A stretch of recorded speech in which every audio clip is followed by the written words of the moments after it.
How often can you safely repeat an aggressive cut for rapid fat loss? Can consuming more protein than the recommended amount really benefit you? What's the best strategy for postmenopausal women struggling with fat loss? Is it truly possible to build muscle in a calorie deficit? Today, I'm again conspiring with Jeff Hoehn of the Mind Muscle Connection podcast for a special co-hosted Q&A where we tackled these burning questions and more, leaving nothing on the table. Hey guys, welcome back to our second Q&A co-hosted episode. So we have the Mind Muscle Connection and the Wits and Weights podcast. So Philip Pape is the host of the Wits and Weights podcast, and then myself, Jeff Hoehn, the host of the Mind Muscle Connection podcast. So yeah, this is the second one we did, and the first one did great. So we wanted to hop back on here and get some Q&As going. So excited to have you guys for this episode. So if you aren't familiar with Philip, he is the host of the Wits and Weights podcast. He has a wide range of coaches on, and a few that, you know, if you listen to the Mind Muscle Connection that you're familiar with: Brandon DeCruz, Brian Borstein, Jordan Lips, among others. And then obviously I'm seeing guests that Philip has on and having them on mine as well too. He has multiple episodes per week going over all things nutrition, lifting, muscle, metabolism, and fat loss. So make sure you give his podcast a follow or subscribe. And again, I think Philip does a great job of breaking things down, makes it very applicable for the everyday person, which I think is great. And not enough people do that. And sounds great. And everything looks awesome as well too. So Philip, looking forward to doing this with you again, man. Yeah, Jeff, I'm really excited, man. I mean, last time, we covered a lot of fun topics, and I think we're going to do the same thing today. You mentioned the practical side of things. There's so much noise out there. There's also a lot of people that love to get into the science, and we do that, but there's a certain limit to where, you got to stop geeking out and start telling you what this means for me. And I know a lot, and you probably see this with clients, sometimes they could overthink it, right? It's like, well, should it be 0.75 grams per pound of protein, right? And we try to distill it and make it simple. So for those of you listening to me now on Wits and Weights, Jeff, he's the man. I love his show. I follow it myself. The Mind Muscle Connection. Definitely follow it. If not, you are missing out. He's a coach. He has got a ton of personal experience. He's not afraid to question the conventional wisdom, like I was talking about, to find what works. He's got solo episodes, got guest interviews, a lot of great names out there. And so after you're done with this episode, head over to Mind Muscle Connection, wherever you listen to your podcast, give it a follow. And I think we're ready to get into it, man. Yep, absolutely. I know I think the last one I think it was right around an hour. I think we tackled them all in a pretty good amount of time. But yeah, the last one was super fun. So that's why I was like, hey, let's freaking do this again. And I think a lot of people found it super useful. I know, I think you got good feedback from your audience. I got great feedback from my audience, and everyone was kind of able to check out your podcast, hopefully, and everything like that. So, yeah, let's freaking get into it. Usually when I do these with like Brandon and Jeremiah, you start asking Brandon questions, and the next thing you know, it's we're like 45 minutes in and we haven't even answered a question. So yeah, the banter, right? Yeah. The banter. Yep. Cool. Yeah, and I'm sure some stuff will come up about us potentially here with us. So cool. First question is, what are your thoughts on rapid fat loss, and how can you repeat a very aggressive cut? Related to this, what do you think of protein-sparing modified fasting in a 5-2 diet fashion for the general population trying to lose weight? Yeah, so there's like three questions there. I think one is my thoughts on rapid fat loss. Another is how often can you do it? And then protein-sparing modified fast, specifically as a 5-2, which is a little bit different than the original one. So speaking of like learning about what's going on with ourselves, right? I don't know if you were aware of this, but last year I did a rapid fat loss protocol myself, and I recruited a bunch of people from my community to experiment with me, a bunch of crazies who were like, yeah, that sounds easy.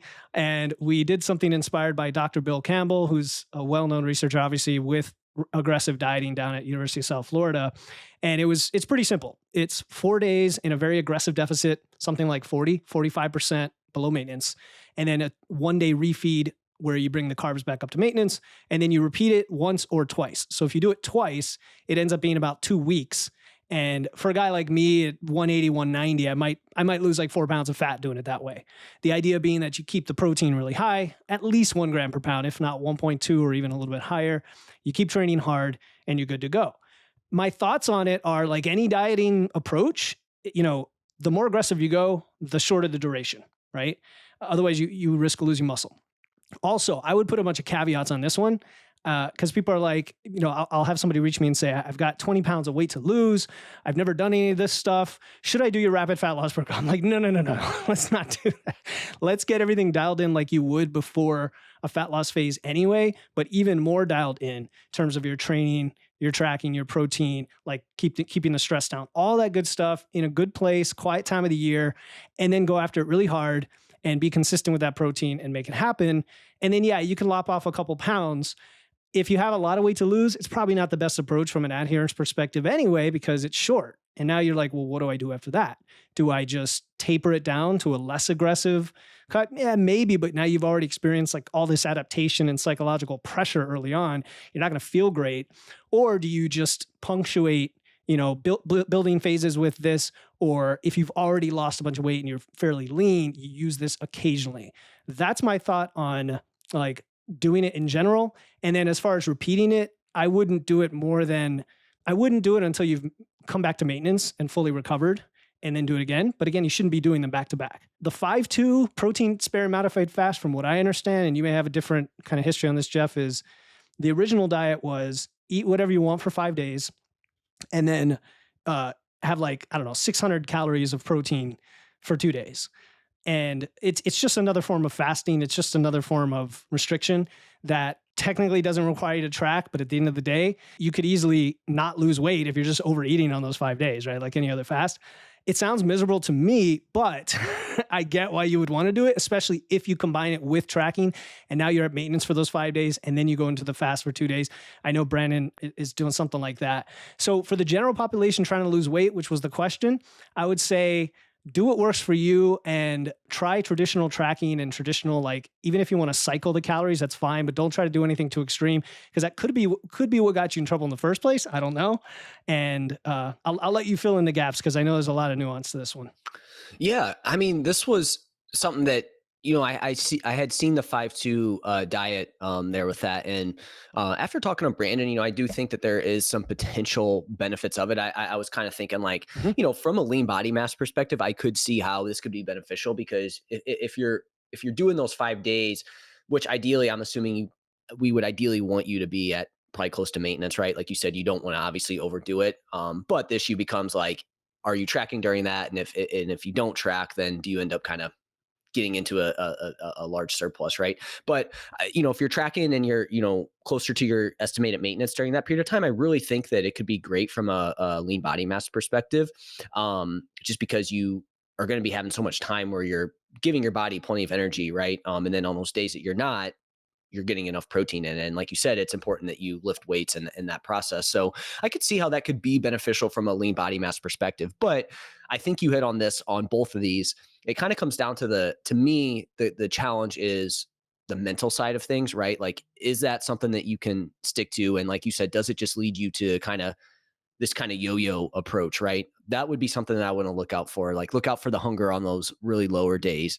See how you respond to that, because some people, they can do those like really low days and they're good to go, but some people do those low days and they're just like ravenously hungry, and then like you said, it just leads to them over consuming, right? So I would really say like that would be one that I would, if I was working with a client, this would have to be someone that's like, they've dieted in the past and I know that they don't, like, that's not going to be a potential issue there. Because I do think that like having those lower calorie days, like if you're a busy person, like having those lower calorie days a couple days a week could be super helpful as well too, from that standpoint. That's just like, I mean, shoot, like if you had a day, Philip, where you're just doing like a bunch of podcasts or like client check-ins and stuff, man, it would be nice to not have to worry about like eating sometimes, right? On like, and you could line it up with those days. But again, you run into those potential issues there with that. So like you said, I think it is really individual, and I would probably lean towards like from a general pop standpoint, probably not doing that, at least for your first couple fat loss phases. And then, kind of seeing how you respond to maybe some lower calorie days, and then potentially bring that in there with that. So that's kind of my thought on the 5-2. What I would say on the rapid fat loss, this was something that, I was, before I kind of talked to Bill Campbell about this, I was kind of wondering like what can you actually expect from a fat loss perspective in like a short time frame, right? I was kind of questioning like, can you really expect anything from it? And so from his studies, from what I took from it is, you can actually, lose a decent amount in a few days, but obviously you have to be super rigid with it, right? Like you have to really stay on top of the deficit, and like it just runs back to the same issues that we just talked about from the 5-2 perspective. Are you prone to potentially overeating there with that? And then like you said, again, the longer the more weight you lose, the less you have to, the less you can do that, right? The duration needs to be a lot slower, or a lot shorter. And obviously I think what you can run into is that could kind of be addicting of like seeing it go down super quick and then being like, oh, I'm just going to keep doing this. Right. And so that would be my biggest concern. And like you said, obviously once you really start to push that, are you losing some lean body mass in that process? But I do think that it can be motivating to see kind of those quick results. I haven't read it yet, but there's a new study on reps, and they were talking about what are some things that are going to like, what are some patterns that can dictate or like that are going to show that somebody's going to lose weight and like actually stick with it. And one of it was like one of them, the big ones was like kind of seeing that weight loss right off the bat there with it, right? Yeah. It can be motivating to see that. So that would be kind of a pro there of taking a quicker approach. But like you said, again, if you have a lot of weight to lose, that's probably not the way that you want to go there. But I am a huge fan of something that I've become a bigger fan of is having these approaches where it does have some built in either extended diet breaks or days where you are a little bit higher at maintenance. Cause I do think from a lean body mass perspective, it can be helpful, but also a mental and flexibility side of things, I think that can also be helpful. So kind of my thoughts there on that. I don't know if there's anything I left out or anything like that No, on there. I mean, you hit on there's always trade-offs between physiology and psychology, right? And psychology is the big one people underestimate because they see these beautiful plans written out on paper. And, even we experience it. You're going to a new phase and you're like, here's my plan. It's like, it's going to happen exactly like that. And it never does. And so you have to be prepared for that. I do love, like, for a more advanced person, like you said, Brandon, with the 5-2, if you kind of know how your body responds and what you can tolerate and also what your level of discipline and adherence is going to be, it's great. Also, if you're coaching somebody, sometimes I almost don't call that person Gen Pop because they have this extra direct support to kind of adapt to it. And then, kind of when you're off on your own, Gen Pop is where that comes in. But yeah, no, it's good stuff, man. Yeah, no, that's a good point you bring up. Like having a coach help you with it, like having that like kind of extra set of eyes, man, can really be super helpful. And that's a good point you bring up, right? Like I would definitely feel more comfortable with that. I guess the last thing on this would be like either one of these that you do, like make sure you have some sort of game plan or plan afterwards. And again, this is where having a coach can be super helpful because I think that's where you can really run into issues. I think again, people can do these kind of short bursts of fat loss, but it's really comes down to what does that kind of period of time afterwards look like there with that. So Yeah, man. So yeah, I think we answered the question there. We'll go on to the next one if that's good with you. yeah. And that is for you, my man. It's, do you think consuming more protein than what is recommended has any benefits? So I'm assuming with this question, he means kind of that 1 gram ish per pound of body weight kind of like benefit there, right? That's my guess beyond the normal, Yeah. like our evidence-based recommendation. Yeah. Yeah. Yeah. So I actually really like this question. I had like a lot of thoughts that come. So I'm gonna go kind of how I think I'm gonna take this is I'm gonna go with some pros of it. And then I want to kind of go over some potential downsides of potentially going over that amount. So I think from a muscle building standpoint, right? So we're talking building muscle. I think once you get to that zero point 0.8 to 1 gram per pound of body weight, maybe 1.2, I think if you go over that, you're not going to see any more return on your investment from a muscle building standpoint, right? And again, this is under the assumption that you're training hard and pushing your training, right? Because that's obviously the thing that's going to send that signal, and then protein kind of completes that process, right?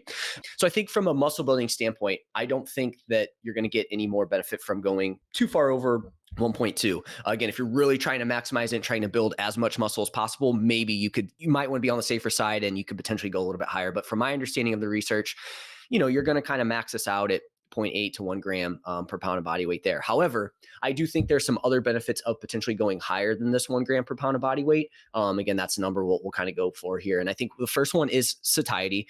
Protein in general is more satiating than other sources of again, carbohydrates and fats. But I do think within that, it does depend on your protein source, right? If you're eating 150 grams of protein through like protein powder, well, I do think that's going to bump that down a little bit, right? So I think your food selection for protein is super important. But generally speaking, protein is going to be more satiating than carbohydrates or fats, right? So I think that's the big one there. So if you're in a fat loss phase, maybe you go over that 1 gram, 1.2 grams per pound of body weight to get a little bit more satiety out of it.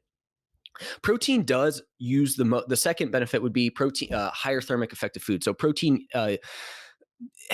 uses the most energy to absorb and digest, again, generally speaking here. So you could get a small benefit there from that. I think Jose Antonio had a bunch of studies where they did these like massive amounts of like protein. Like we're talking like 3 gram. I don't know the exact numbers, but it would be more than most people could actually do. And, they found it actually did help with like it was harder for them to gain body fat, right? Because they had these higher protein amounts. But again, we're talking super high levels.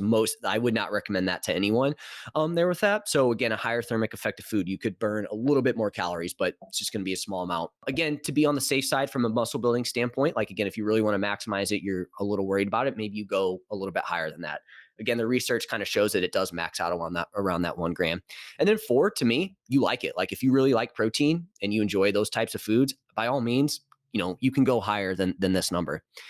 But with all these pros, there is some downsides, I think, to going over 1 gram per pound of body weight. So the first is, carbs, fat, and protein make up calories. So at some point, there has to be this give and take. If you're eating such high protein, this could take away from carbs and fats, right? Your carbs could get super low. Now it's going to impact your training. It's going to impact your recovery, right?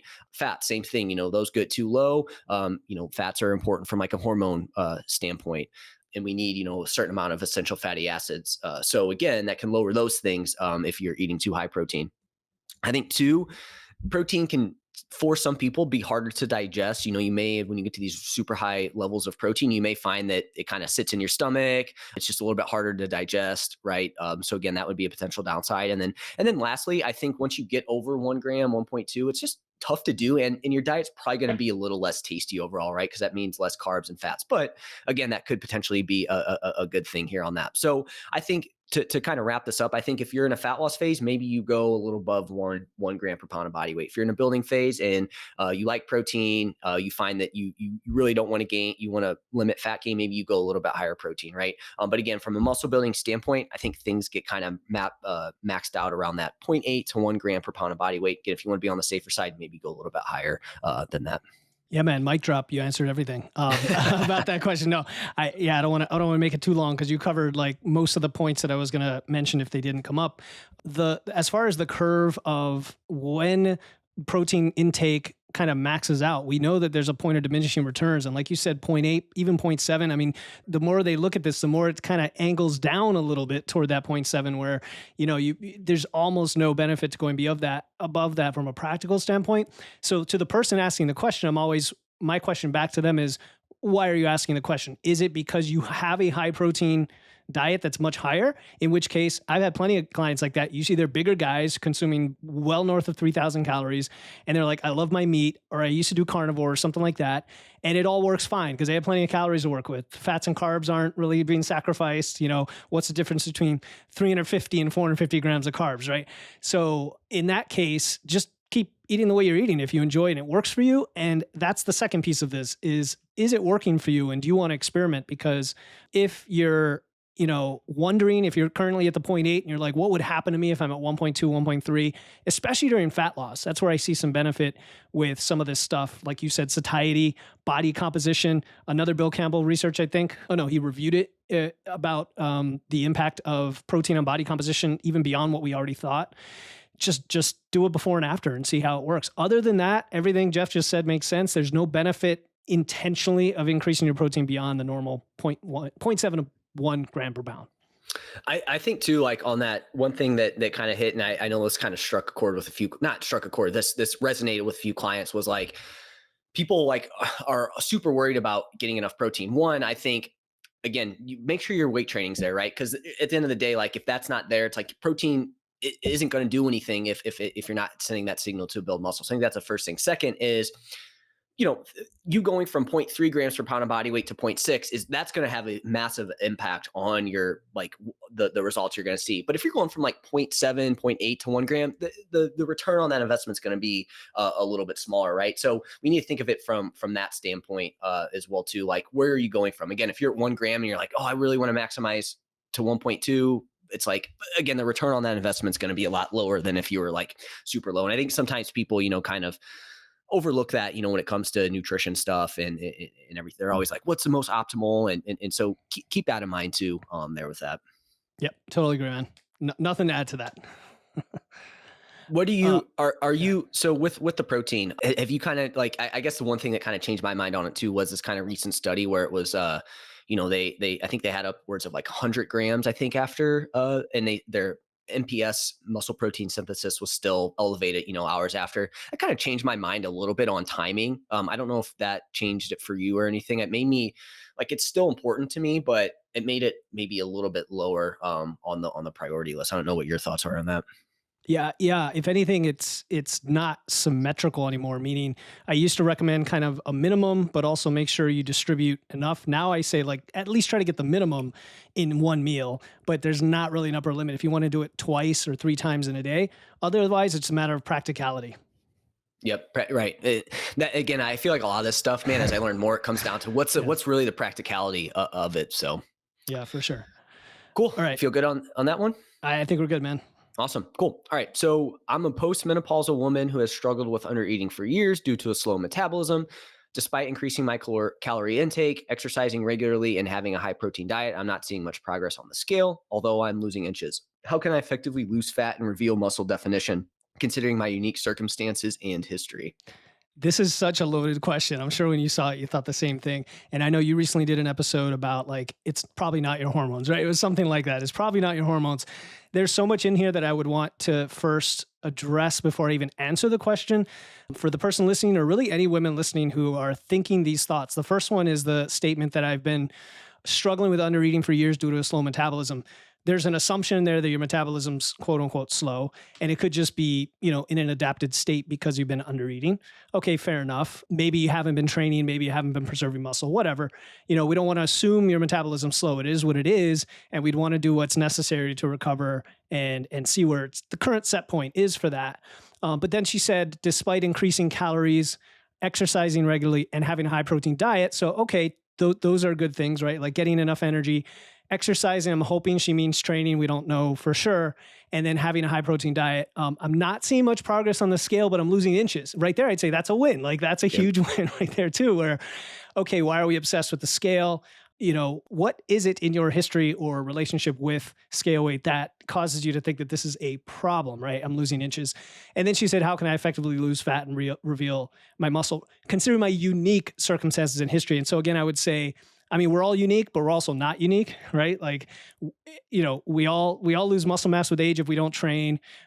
For women, hormones tend to decline during post menopause, but lifestyle changes can massively mitigate those. So I do want to acknowledge the challenges that this person and all women face. We had a similar question like this in our last Q&A, and we're undereating for a long time. That definitely slows things down, but we don't want to attribute changes to menopause itself necessarily, or fat storage or anything like that. The fact that you're losing inches, you're training, you got protein already tells me you're doing a lot of the right things, right? So acknowledge that from a mindset perspective, that's a huge win. And you're experiencing some sort of body recomp, right? And again, Jeff's big in body recomp here. If the scale's staying the same and your inches are going down and you're getting stronger, that's all good, right? So, I mean, really to simplify it here is to keep progressing. It's finding the right, approach for you in terms of, if you want to have fat loss, let's find a moderate rate of loss. Let's make sure we're tracking. Let's make sure, like in the last question, you're getting at least that reasonable amount of protein, and then be patient and consistent as we work on that. And if the goal at the end of the day is to get a lower scale weight, I would want to rewind and say, what is your true reason here? What is your value-based reason for this? It's okay to have short-term motivations, physique motivations, looking good in the mirror. I deal with that every day with clients. And I'm like, but that'll only take you, from here to here. How do we make this a lifestyle for a life that works for you? So yeah, I mean, the basics, Jeff, are going to be what we recommend to everybody, right? Besides then getting blood work and things like that checked if we do think there's some sort of hormonal issue. So I'll set it up that way. I'll let you go, and then we'll back and forth on this. Yeah, man. No, you definitely nailed that, right? I actually just did a Q&A episode from a question I had. Somebody asked about fast and slow metabolism, so I dove into that. So definitely would lead people to that episode. I think it should be out like June 10th ish, maybe something like that. But yeah, people, it's like, do you actually have a slow? Like you said, we all kind of think we have a slow metabolism, but I think a lot of times it is kind of the things that we're doing that actually lead to that, right? And again, maybe yours is a little bit slower, and whatnot, but again, I always like to look at like what are you actually doing, and usually, if you look this over, it's like, okay, well, you can obviously improve this, you can improve that, right? Before saying you actually have a slow metabolism. So I agree with you there on that. And like you said, we don't want to think that this is any special circumstance or anything like that. Like all women go through menopause during that period of time, right? And then, like you said, these are daily, like people how many, this is why we're coaches, right? Like people have these issues all the time where they aren't seeing the results that they think they should. So kind of like you said, we obviously want to respect that, like, hey, everyone is unique and has different circumstances, but these are, pretty common things, right? And usually we think that it's just something with us there with that. But I had a few things I wanted to go over. So, like, again, are you tracking the right metrics? Because kind of like you said there, it's like not seeing progress on the scale, but you're losing inches. So it's like, to me, again, what's, like you said with the scale, like, do we really need to just focus on that? Like if you're losing inches, especially in your midsection, it's like you said, you're seeing progress. So is it more like, are you more concerned with weight? Or are you more concerned with like the aesthetic side of things? Because that's obviously going to be, something you would want to look into there with that. And most people, like, they end up not caring as much about the scale as they think. Right. But I also like, within tracking the right metrics, are you tracking your weight the correct way as well too? I'm sure you see this where people say they're not dropping weight, but then you look and you're like, your average weight literally is trending down week over week. What are you talking about? But they get too caught up in like, one day it's lower and then it's a little bit higher. But again, they don't look at the trend. So, make sure you're tracking the right metrics. It's easy to think you're not going in the right direction. I also find that a lot of times in this situation, people aren't tracking as much as they could, right? It's like, well, I'm eating healthier, I'm making better choices, and the scale's not moving. But then again, they're not tracking consistently with the scale. They're not tracking, so again, make sure you're doing that. I would imagine if they asked you this question, they probably track their calories and stuff like that. But I also would want to know, like, what's the dieting history as well too? Like you said, you increased your caloric intake, but how long did you do that? What did you get it to? What happened during that period of time? What is your current body weight? Because I think also that goes into expectations.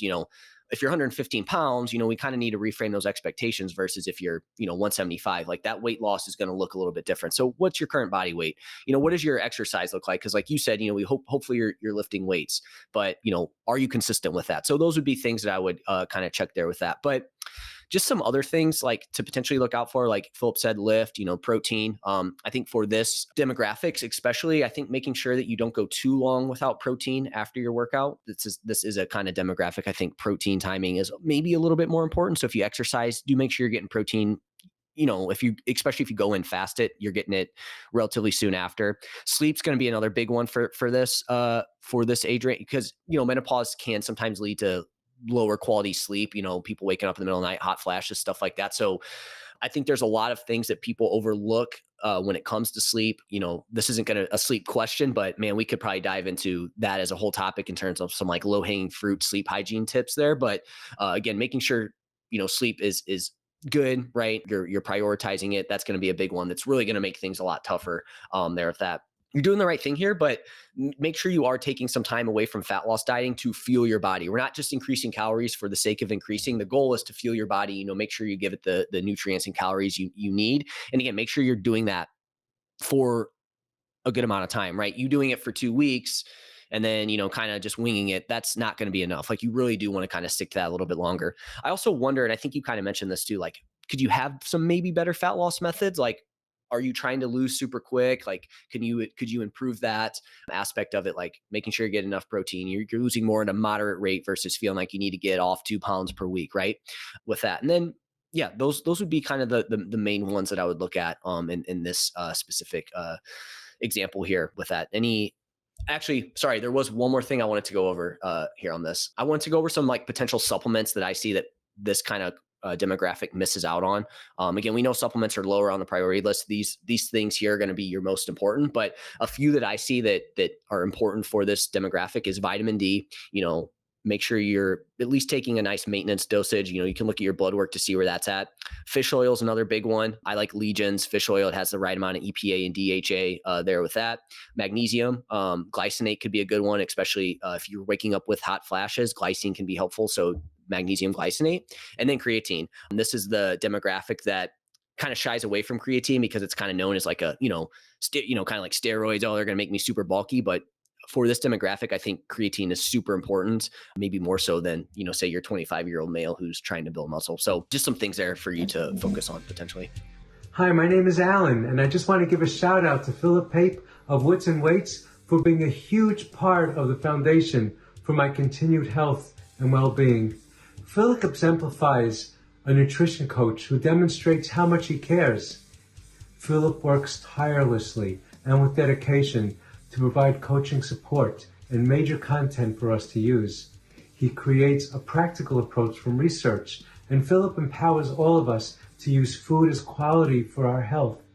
He is skilled in how to assess and direct nutrition. Philip creates a community full of wisdom, support, and camaraderie. In summary, Philip Pape is the real deal. He knows how to assess and direct nutrition, and he continues to steer me in the right direction. Thank you, Philip. Yeah, no, I mean, it's really the, Fat Loss 101 episode. Like, we just need to give that to most women, regardless of the hormone state, and that'll get you most of the way there. But I didn't want to let the cat out of the bag on this. I eventually messaged back with this person, and one thing you mentioned was, is she actually potentially losing weight? It looked like she was very, very slowly trending downward in reality. And also, she wasn't really tracking in an effective way that linked her intake to her metabolism. So she's doing that now. I didn't want to bias the discussion, but it's those kinds of things that are the basics. And then, I love the idea of supplements and nutrients. I'm really getting a lot more into micronutrients these days.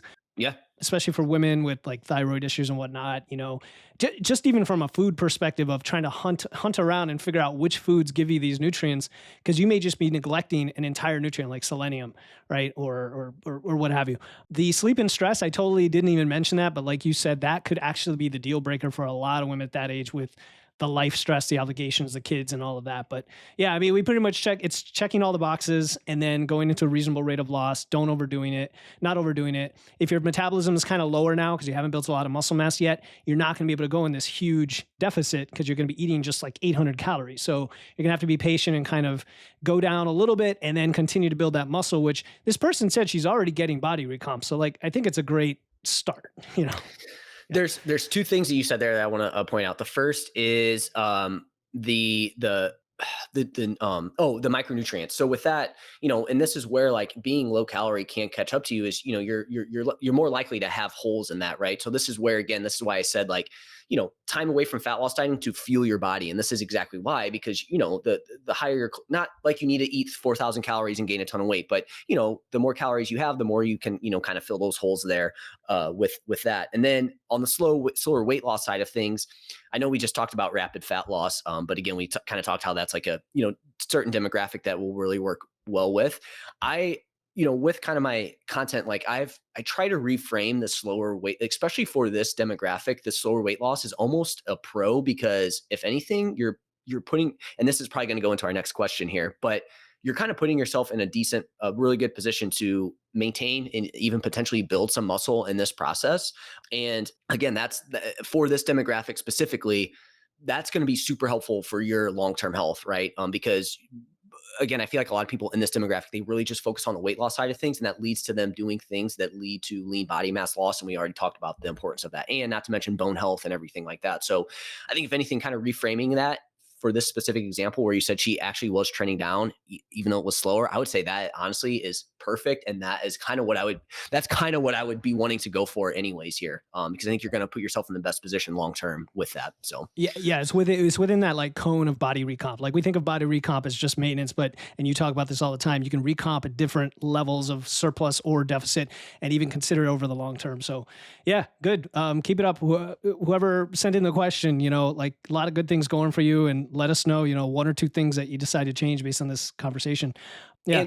And sorry, I'm not going to, this is just super quick, just understand that, hey, we know this is a challenging time too. Like, it's not to just like brush that under the rug and be like, oh, it's super easy, you just got to do everything. We understand, hey, this is a challenging time, and things are a little bit different now. So you do need to work with your body. So, definitely don't want to underestimate the impact of that. So yeah. We're, a blend of tough love and real love going on here. Like we get it, we're not the 20-year-old, even though Jeff's 10 years younger than me. He's not a 20-year-old trainer. He's a guy with a lot of experience. Right. Hey, just work harder. Come on. I don't care if you have 3 kids and you're in menopause, just freaking work harder. Yeah, exactly. Yeah. 7 days a week. 7 days a week. All right. I'll ask you the next question if we're ready to move on.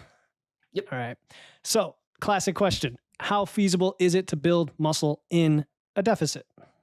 This is right up my alley. I freaking love this one. So my big thing with this is, I'll still get kind of like messages of like when I'll talk about this of people being like, oh, and it's typically the same kind of type of person, right? Usually somebody who has a lot of muscle and they are like a kind of bodybuilder, right? It's like, no, there's no way you can build muscle in a deficit. If anything, you're lucky to maintain anything and whatnot. And so I hear that and it's like, okay, yes, you are right. But in certain situations, right, we need to go a layer deeper than this. And it really depends on the individual context. Yes. In that specific person example, let's say you're a bodybuilder, you're super shredded, you have a lot of muscle. Yeah. For you, you're not going to be able to build muscle in the deficit. But Philip, I don't know about you, but yeah, maybe for us, it seems like that's a little bit bigger of the population, but in general, how big of the population is that, honestly? Like if you were to take the entire world, like, Yeah, like 5%, right? Or less. not even, I would Yeah. say even less, like out of the Yeah. entire population, I would say it's 99.9% of people are not that person, right? If we Sure. take the entire population, now we get into like people who work out, okay, it starts to, make I up see a what you're bigger saying. Yeah, percentage. because if you take just the percentage of people who even do anything we talk about here, you're already down to like 5%. So fair point. So if you zoom into the people that we are probably talking to, okay, it's probably closer, like you said, 5% or so. But anyway, so 5% of 5%. There you go. Right. So I think that we need to be careful with saying that because it leads to people thinking that it's them, and we need to dive in a little bit more to it, right? So again, it is very individual. So I would kind of want to go over specific scenarios here, right, and things that are going to matter here. So can you build muscle in a deficit? So this is going to depend on your current body composition, okay? If you're somebody who has a ton of muscle, really low levels of body fat, you're not going to be able to build muscle in a deficit, right? But in saying that, it also is dependent on the size of the deficit. Okay. So the size of the deficit is going to matter. So people kind of think of a calorie deficit as, oh, it's just a calorie deficit. Well, there's a size to this deficit, right? The larger the deficit is, so the quicker you lose weight, the less likely this is to happen, right? You're not putting your body in a best position to build muscle. So you take somebody who's super shredded, has a lot of muscle, and you put them in a large deficit. Well, for them, they're going to have to really do everything to maintain like their muscle, and they may even lose muscle in that process. But even that person I just talked about, they're in a smaller calorie deficit, they're still probably not going to be able to build muscle. But now you take somebody who is over, let's say for men, over 15% body fat, decent amount of muscle. Women, let's say 25% body fat, decent amount of muscle. For them, they're going to be able to build some muscle in the deficit, so long as all the things we talk about are in check and that deficit is not too large, because even within that particular person, the larger that deficit gets, the less likely this is to happen, right?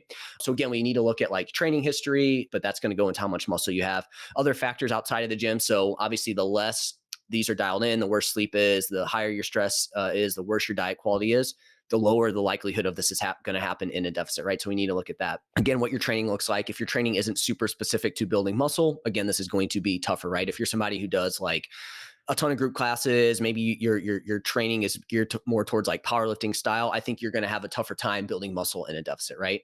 But somebody who's had a long layoff and coming back from an injury, like the likelihood of this happening is going to be a little bit higher in this. So that's kind of my like how feasible it is. Now, what I want to talk about here is, again, people hear this and they think, oh, okay, well, so I can build muscle in a deficit. Now, being in a deficit, no matter what, is still going to be less, is going to be inferior to being at maintenance for building muscle. Okay. No way you put it, right? Even if you're this perfect person that I talked about, like you're perfect for recomp, you can build muscle in deficit. It's still, you're going to probably see a little less muscle in a deficit compared to maintenance. But even from there, you go to maintenance, right? You can still build a decent amount of muscle at maintenance. But even then, it's like, if you're at a surplus, is still going to be even a little bit better for building muscle, right? So it's kind of on the step ladder here. So you really just need to decide, like, like if you're someone who's going to try to maximize muscle as much as possible, well, at some point you're probably going to have to be in a calorie surplus. I don't think you need to go into that right away, but at some point you're going to need to be in a calorie surplus there with that. So I kind of like to look at these as levels too, and understand that. Again, if you're someone who can build muscle in deficit, the longer you do that, it's the likelihood of it, of the amount of muscle you're going to see is going to trend down over time there. So I think I kind of hit on everything I wanted to there. I don't know if there was any follow-ups or things that you wanted to add to that. Yeah, no, that's a great foundation, and I agree with all of that. I think the research has looked at various deficits, and I think 500 calories has been that limit of being in calorie deficit where we start to see muscle loss in most populations, regardless, even untrained. And I know they've done studies with trained lifters who have like 3, 4, 5 years of experience on short durations. These studies usually like 6 or 8 weeks long with a calorie deficit, and they still see muscle gain. So we know it can happen. And like you said, you're not the special snowflake. I shouldn't use that term. That can be triggering, but who's like super advanced trained. Like there are not that many people in that realm. There are a couple other demographics. I don't know if you mentioned them. One is if somebody has excessive weight to lose.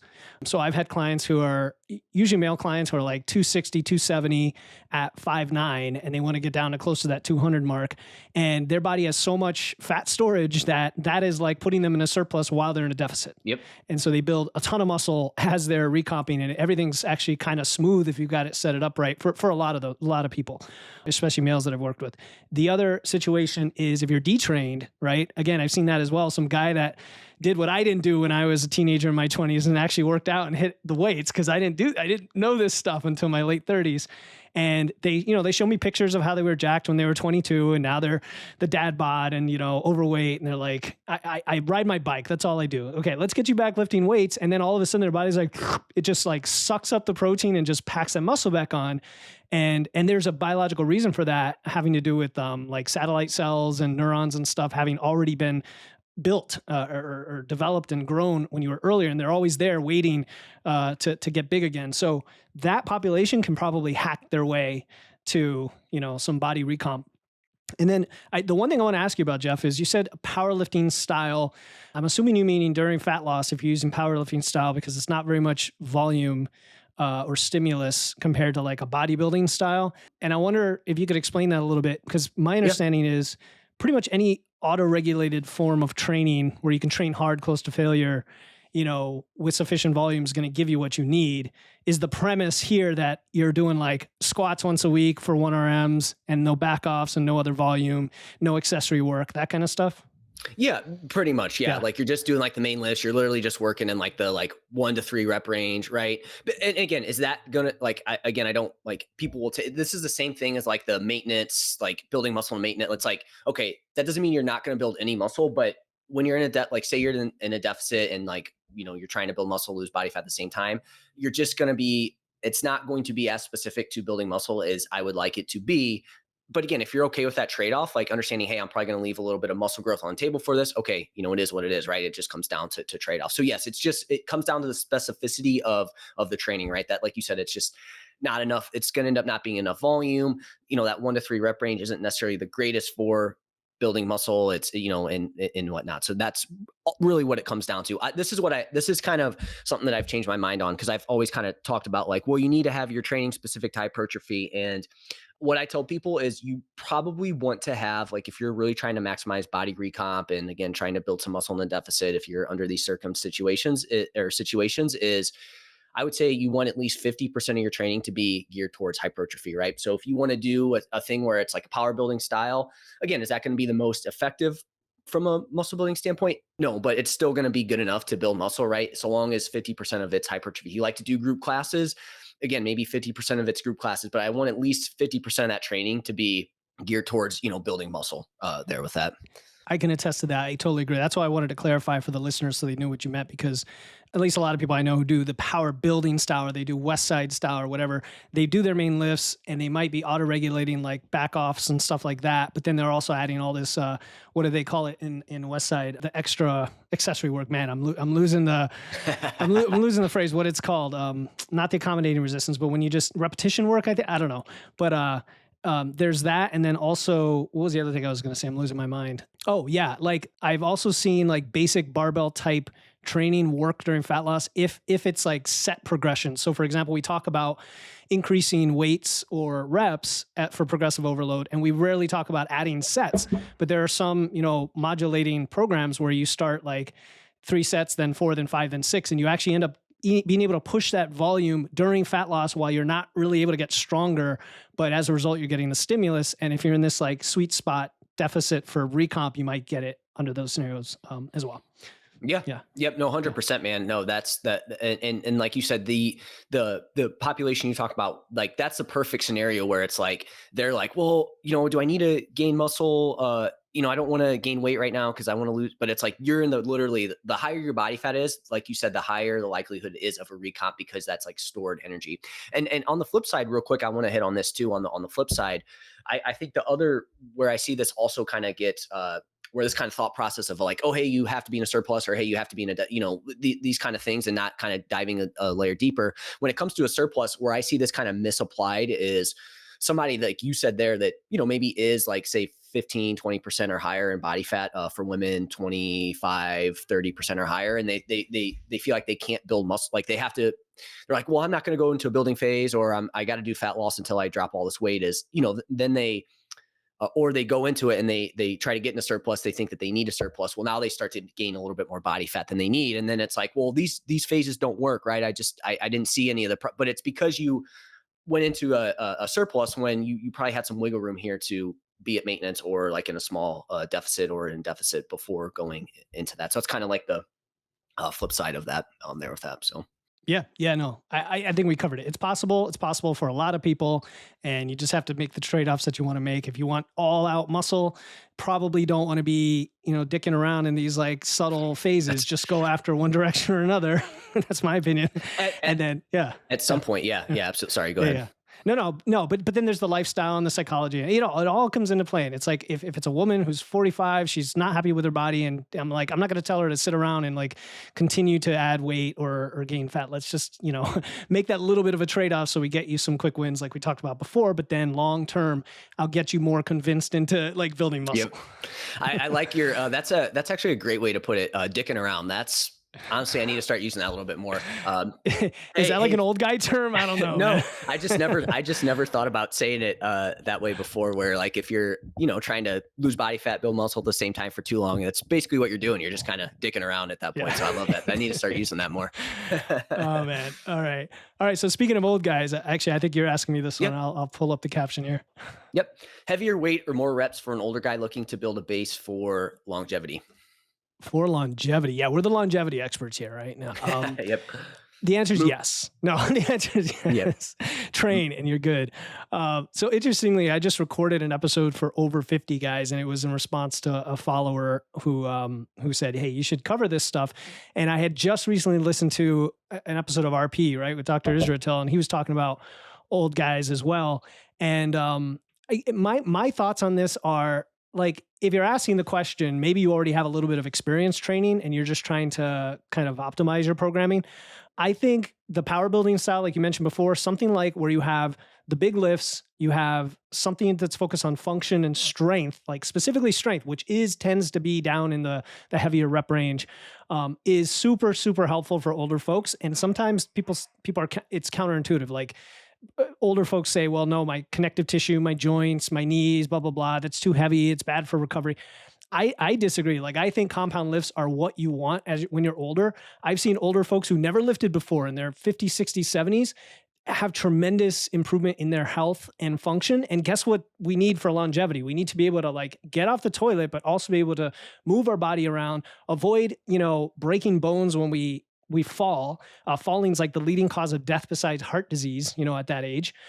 All the things associated with metabolic disease are also tied to muscle and strength. So, like, yes, in other words, like, I think you should have a little of both. I think you should lift heavy, and I think you should also have fun with it and work on building muscle where it makes sense. And the principle of it for older individuals is the recovery aspect, right? Like, you probably need to ease into it a little bit when you get started. You probably need more recovery time. You may need to stretch some parts of your body that are like, those are the wonky parts, like, guys, our shoulders, or low back.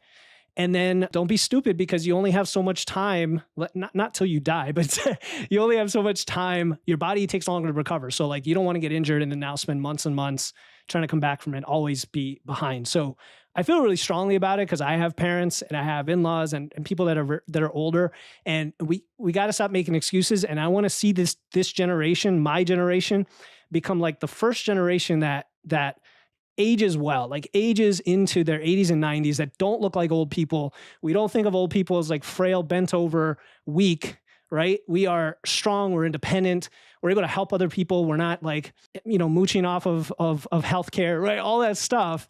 And I think that's the way to do it. So I know I became very philosophical, Jeff, because I'm like passionate about it, but the answer is yes, both. Yeah, no, I'm glad you took it. I'm glad you took it from that standpoint, because I'm going to take it from a little bit different. But I think you bring up great points, right? The recovery aspect of it, a little bit slower at that point, and no, I think you I like that you came at it from that angle because, and I think this is a cool thing about us doing this is we kind of both come at it from different. So like basically my answer to you though, or what your answer is my short answer is, yeah, I mean, like, why would you need to choose one or the other? You know what I mean? Like, that's kind of my thought, but I want, I would, again, as with most questions, I always kind of want to go a layer deeper. So I think it does. I did say depends on your goal.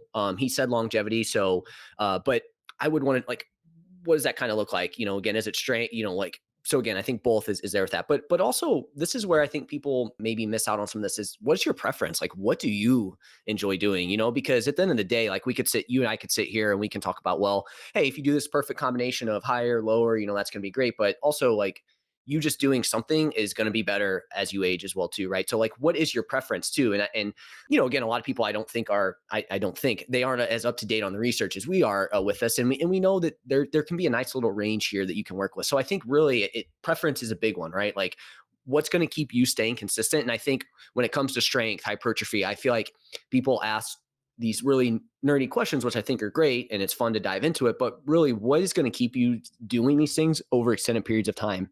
And if you bias a little bit more towards heavier weight and that feels good, you can recover, you're seeing the results you want, maybe you bias a little bit more to that. If you are somebody you like more reps, that feels better for you, you can recover from it, you're seeing the results you want to see, well, then maybe you bias a little bit more of that there with that. But from there, I also, again, I think this question needs to come at, like, we need to look at a few more things. So exercise selection, what does that look like for you? You know what I mean? Like, you know, if you're doing some lateral raises or bicep curls, well, for you, I'm probably going to say, hey, you probably want to go maybe a little bit higher reps. If you're doing back squats, you know, maybe you're going to go a little bit lower reps versus doing, you know, 15 reps there with that. So I think exercise selection is key. You know, what exercises are we specifically looking at here? I also think your execute. Before you continue, I want to ask you about that.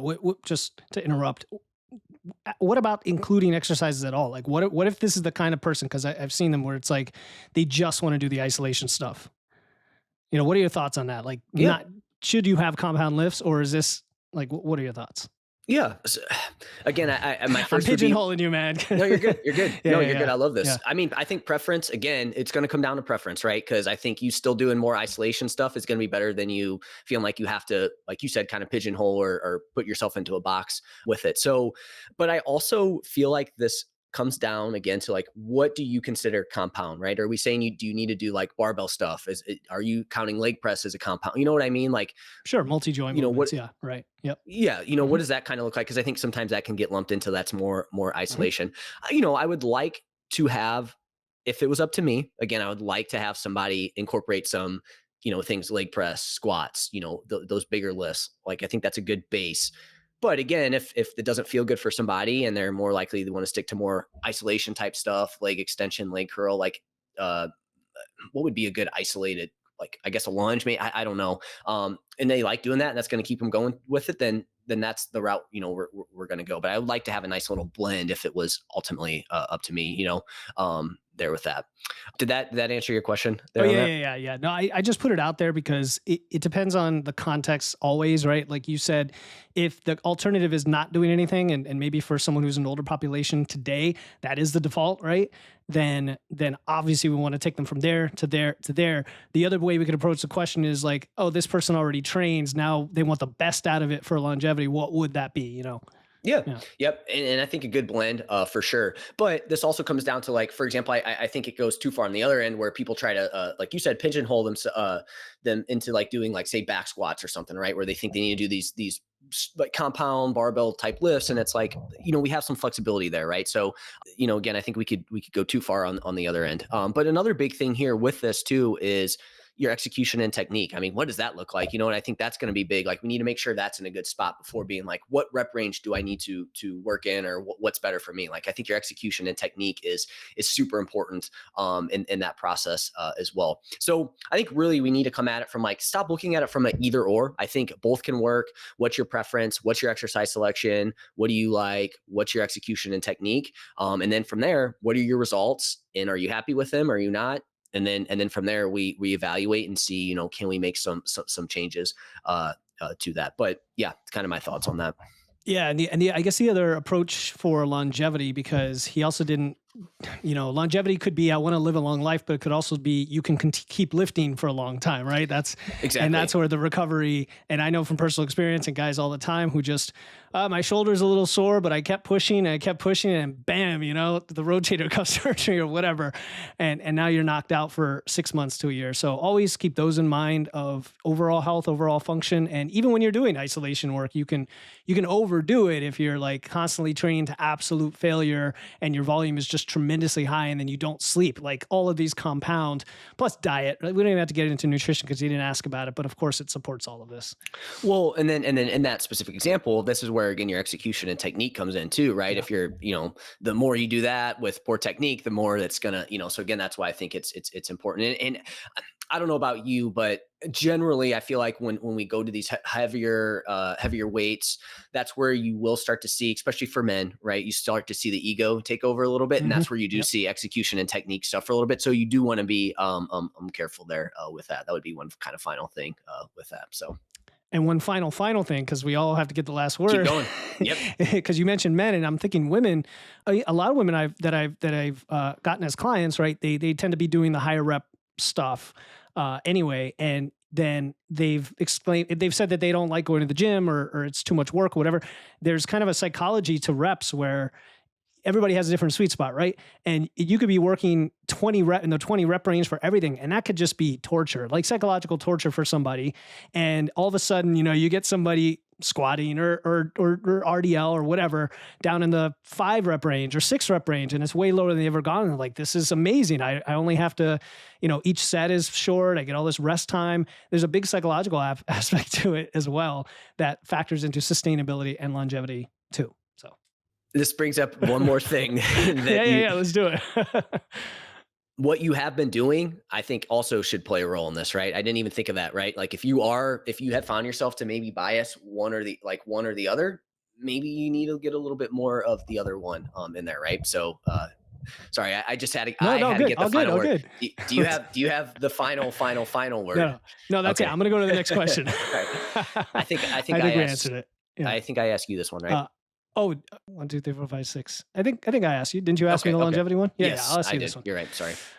This is a fun little one about tracking in fat loss. So fat loss specifically, although I don't think it matters. Does counting veggies affect the macros, and should I log them? Yeah. So 100%. I mean, it's calories, right? Veggies are going to be calories, so it will impact the macros, right?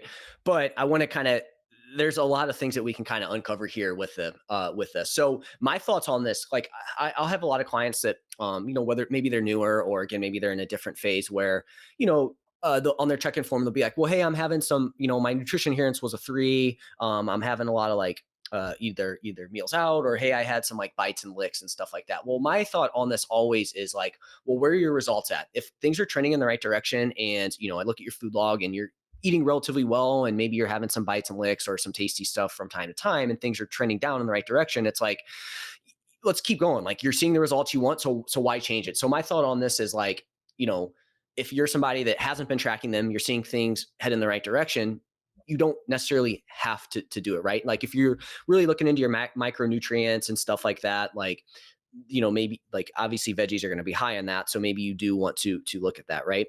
So that's kind of my thoughts on that. But then also within that, I feel like it depends too on, look at it from this standpoint where like veggies are they're very nutrient dense. They don't have a lot of calories. So it's like, they're going to count, but it's really hard to get a lot of calories in from veggies. Right. So if you're like at a fat loss plateau and you're relatively early in the process, it's probably not because of your veggies, right? There's probably other things going on there with that. Whereas like something like, let's just take peanut butter. I'm not in any calorie dense food, right? Chips, let's take chips. It's like, yeah, if you're off by a serving size or you're skipping out on those, like that's going to start to add up more because it's a lot more calorie dense. And that's a lot of calories that you could potentially be like overlooking in that process.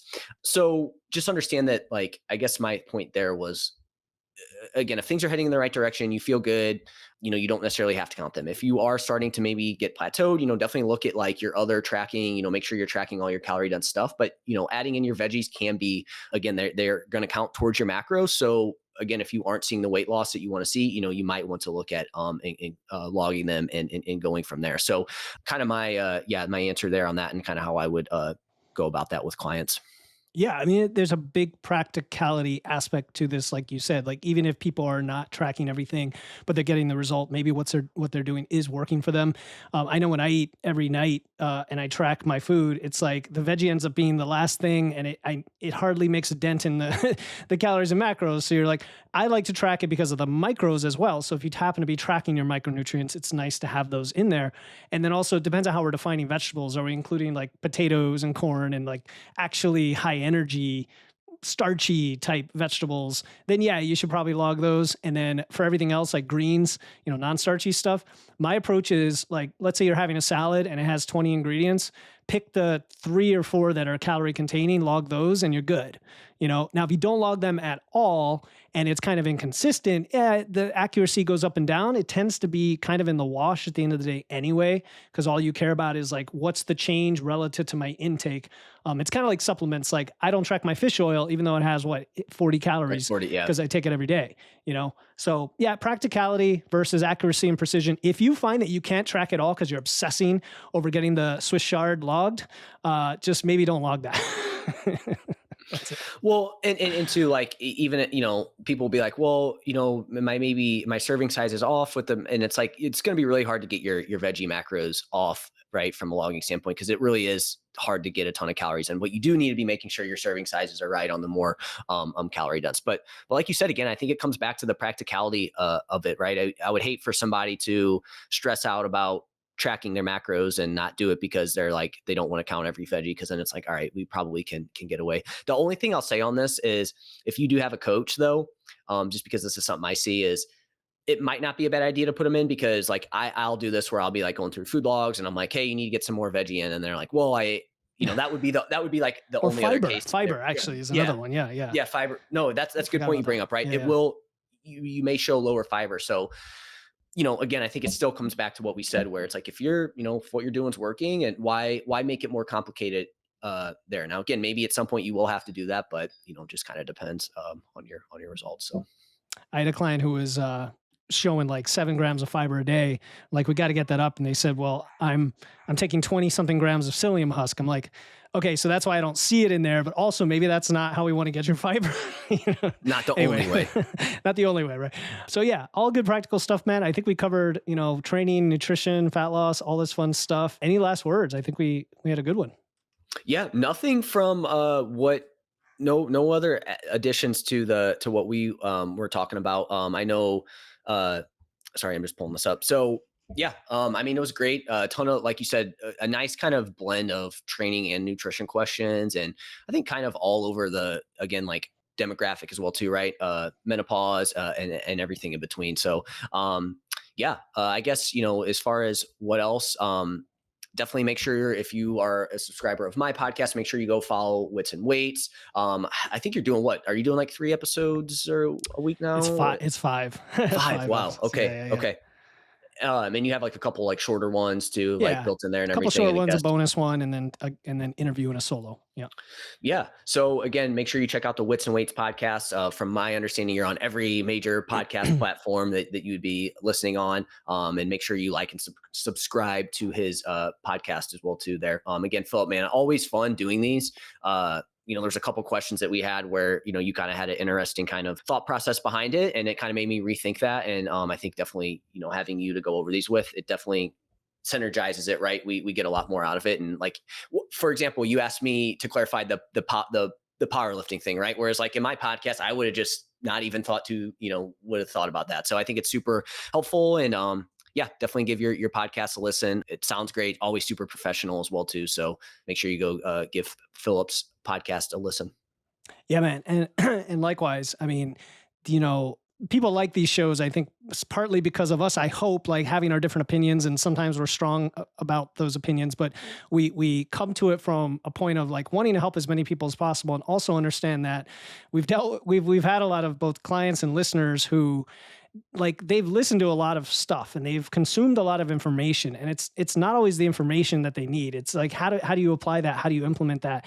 And we always say it depends, and we always say like experiment and this and that, but keep asking the questions, because at the end of the day, like that's how you learn. And that curiosity is, at least I thrive on that. And I'm sure you do as well. So check out the Mind Muscle Connection podcast. If you're listening to Wits and Weights right now, if you're not following Jeff's show, follow it right now. You've got 3 a week, right? 3, yep. Q&A, guest, and solo. Yeah, exactly. So check those out. And look, if you don't like an episode of either of ours, you just have to delete it, but follow it so you get each one. And some of them are going to be a huge hit. You never know. You know, my latest episode, it says, do this in the bedroom, ... See, curiosity. You're like, what is that one about? And I'm sure... I'm sure Jeff has some really cool ones. I'm like going right now to download that episode right now. He's like, yeah, I'm not even going to say what it's about. But anyway, go follow the Mind Muscle Connection and stay tuned. Hey, reach out to both of us on our various IG. We'll throw those in the show notes so that you can ask questions. We ask Q&A in our stories as well all the time. So you might see it on the podcast. Yep. And I would say too, if you do have any like clarifying questions on what we talked about today, I think, for me, Instagram's the best place. Like if you want to ask any follow-ups, and I'm sure same thing with you, Philip, probably the best place to like reach you for like specific questions.